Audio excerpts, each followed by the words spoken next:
A drastic 83-rank drop in Washington Monthly's annual National University Rankings has UTEP slated at number 93, compared to number 10 last year. Reporter René Delgadillo looked into why UTEP took the hit and spoke to Vice President of Student Affairs, Gary Edens. He found that the reason behind the drop was largely in part to the changes in the way Washington Monthly ranks universities.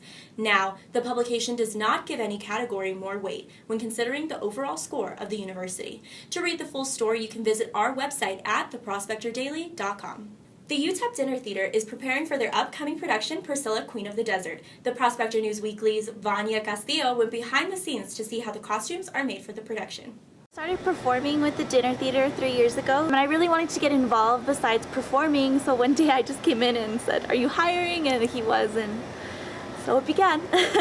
What I love the best is that as an actor, you never really appreciate the clothes that you're wearing until you literally have to make them yourself. 75% of the costumes that you're going to see on stage, we make by hand up in our costume shop. And so it's custom fit to each actor and to each play that we do. A lot of the times, our directors will tell us that the costumes don't make the actor, you have to create your own character, but you really don't feel your character until you have all that on you. Once you're in costume, it all feels real. This has been Vania Castillo for the Prospector News Weekly.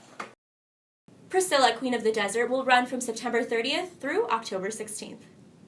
UTEP is like a little city in and of itself. There are resources on campus that can help you with just about anything, as well as interesting spots that many students don't know about. Prospector News Weekly reporter Gloria Heredia found a few places on campus that you can check out.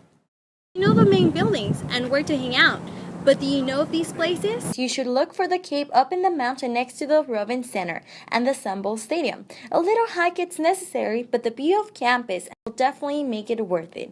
While Starbucks is the main attraction to the Computer Science Building, if you go to the second floor, you will find the perfect place to study. Or if you're more an outdoor studying person, then try the plaza in the heart of the Geological Science Building. Reporting for the Prospector Weekly News, this is Gloria Heredia. UTEP is often called the University on the Border, and with that, we have made sure to create a bilingual broadcast. A Spanish segment called the Prospector News Weekly Fronteras will be included every week. Esta semana, nuestra reportera Grecia Sánchez nos habla de las protestas que están llevando a cabo en nuestra escuela hermana de UT Austin. Alumnos de la Universidad de Texas en Austin protestan contra el permiso de armas dentro del campus.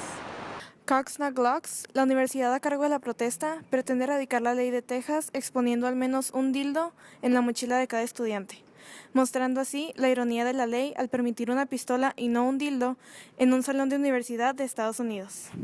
I think it's awesome. That's pretty funny. I'd love to see dildos on everybody's backpacks. Ahorita me encuentro fuera del edificio de Union en UTEP, donde se pueden portar legalmente las armas, pero al lado mío vemos que el Centro de Salud del Estudiante tiene un anuncio donde dice que las armas no están permitidas dentro de este lugar. I'm living in Minor Canyon and we're banned to having a handgun. My concern is if something does break out by chance in my dorm, I'm powerless. The only thing I can do is hide. If nobody's going and running around and waving a gun near me, then I'm fine. If somebody has the ability to defend me if needed, that's great. Por el Prospector News Weekly, mi nombre es Grecia Sánchez. Remember to tune in every Friday to the Prospector News Weekly for visual stories and showcases of what is happening in and around UTEP. Now to talk about what's new in UTEP sports is Adrian Broadus. Adrian, what do you have for us? Thanks, Amanda. Football season is heating up on University Avenue as the redefined Miners set out for their first game of the season, a game that will feature the Battle of I-10.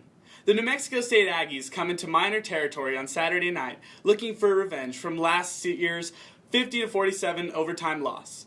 But the Aggies might have to do so without standout running back Larry Rose III, who ran all over the Miners last season. The Miners will rely on their starting running back, Aaron Jones, who is coming off an ankle injury from last season. If healthy, Jones is expected to have an outstanding season this year. Now let's turn it over to Sharika, who will update us on UTEP women's soccer. Hello, my name is Sharika Lawrence. I'm coming to you from the Prospector News Weekly, and we're here this week today actually getting a glimpse at the girls' soccer team. They're practicing for this weekend's games against Wyoming and Texas State. Here's what some of the girls had to say. So we get a pretty good scouting report before the game. They tell us who the target forwards are, who has the speed, who has the skills. I think that we just continue to work on ourselves and just play our game. I just like to prepare myself and the team to, just to play our soccer and to play, no matter who we're playing, to play the way we know how to play. Well, here you have it from Bree Thomas. We're waiting to see who her next victim is in this upcoming match. From the Prospector Weekly News, this is Sharika Lawrence. Have a good day.